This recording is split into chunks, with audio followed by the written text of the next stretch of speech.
आज हम बनाएंगे सुपर यमी टेस्टी पनीर और काजू से मलाईदार बर्फी की रेसिपी।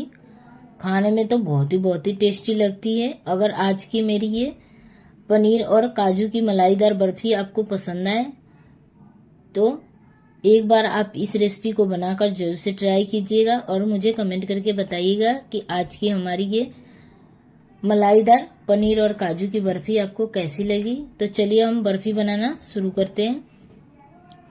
तो बर्फी बनाने के लिए हम आधी लीटर फुल क्रीम दूध ऐड कर देते हैं।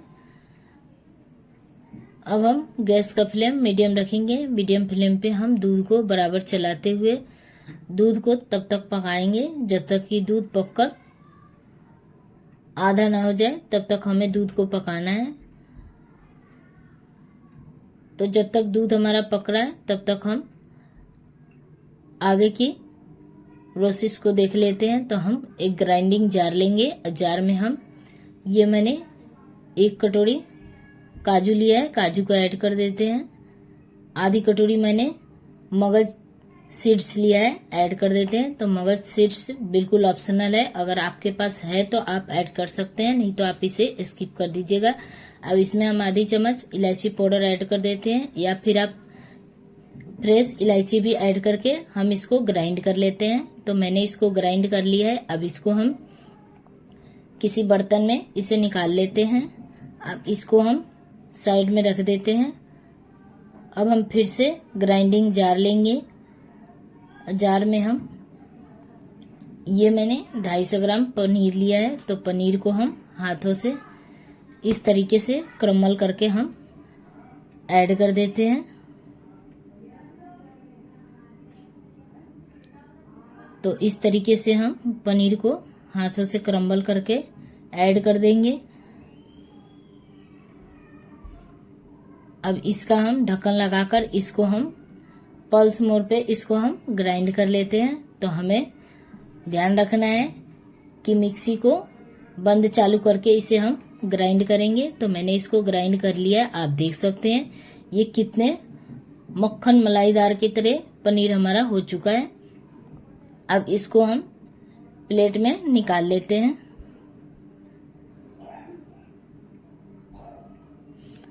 तो एक बार आप इस तरीके से इस बर्फी को बनाकर जरूर से ट्राई कीजिएगा। खाने में तो बहुत ही टेस्टी लगता है। अब इसको हम साइड में रख देते हैं। अब हम दूध को देख लेते हैं।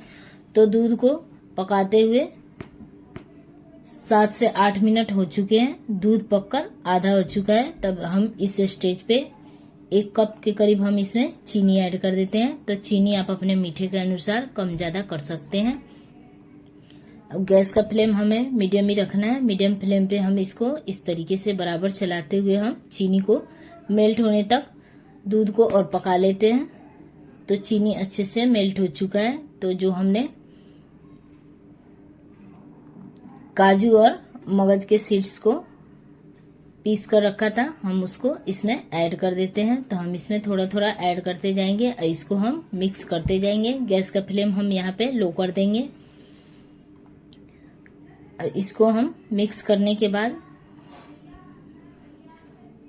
अब इसमें हम जो हमने पनीर को ग्राइंड करके रखे थे हम पनीर को भी इसमें ऐड कर देते हैं। अब इस तरीके से हम पनीर को भी बराबर अच्छे से इसे मिक्स करते हुए हम इसको पका लेते हैं।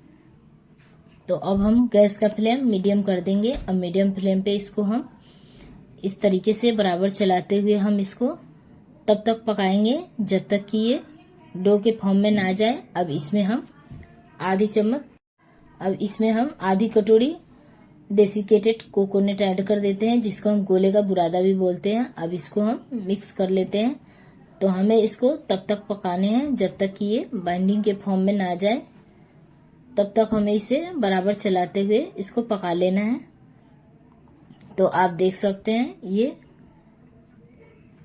पककर कैसे बाइंडिंग के फॉर्म में आ चुके हैं। तो गैस का फ्लेम हम ऑफ कर देते हैं। अब हम बर्फी को सेट करने के लिए मैंने प्लेट लिया है। अगर आपके पास कोई भी कंटेनर है बर्फी सेट करने के लिए तो आप वो ले सकते हैं। अब इसको हम ऑयल से अच्छे से ग्रीस कर देते हैं जिससे कि बर्फी आसानी से प्लेट को छोड़ दे। अब इसमें हम इस तरीके से मिक्सचर को ऐड कर देते हैं। अब इसको हम हाथों में थोड़ा सा ऑयल लगा लेंगे और इस तरीके से हम हाथों से अच्छे से इसको सेट कर देते हैं।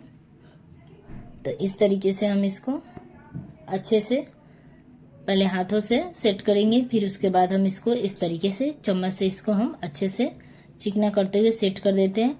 अब इसको हम गार्निश कर देते हैं। तो ये मैंने थोड़ा सा कटा हुआ पिस्ता और बादाम का कतरन लिया है, उससे हम इसको गार्निश कर देते हैं। तो आप अपने मनपसंद ड्राई फ्रूट से इसे गार्निश कर सकते हैं। अब इसको हम चम्मच से फिर से हल्के से इसे हम इस तरीके से दबा देते हैं जिससे कि काजू और पिस्ता अच्छे से इसमें सेट हो जाए। अब इसको हम 2 घंटे के लिए फ्रिज में रख देते हैं जिससे कि ये अच्छे से सेट हो जाए। 2 घंटे बाद मैंने इनको फ्रिज से निकाल लिया है। तो आप देख सकते हैं ये हमारा बर्फी कितनी अच्छी तरीके से सेट हो चुका है। अब इसको हम काट लेते हैं। तो बर्फी को हम इस तरीके से मैं लंबे लंबे पीसेस में काट रही हूँ। तो मैं इसको स्क्वायर शेप में काट रही हूँ। आप जिस शेप में काटना चाहते हैं आप उस शेप में बर्फी को काट सकते हैं। अब मैं एक बर्फी को निकाल कर दिखाती हूँ।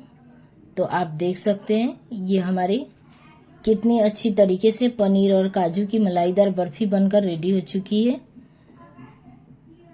तो अब हम चलते हैं, इनको सर्व कर लेते हैं। तो सर्व करने के लिए मैंने प्लेट लिया है। तो है ना दोस्तों, पनीर और काजू का बर्फी बनाना आसान। एक बार आप इस तरीके से पनीर और काजू का मलाईदार बर्फी बनाकर जरूर से ट्राई कीजिएगा। एक बार आपने बना लिया तो हर बार जब भी आपको कुछ मीठा खाने का मन हो तो आप इस रेसिपी को ही बनाकर खाएंगे। तो एक बर्फी को मैं तोड़कर दिखाती हूँ। आप देख सकते हैं बर्फी कितनी अच्छी तरीके से बनकर रेडी हो चुकी है। तो अगली बार हम फिर मिलते हैं, तब तक के लिए बाय बाय।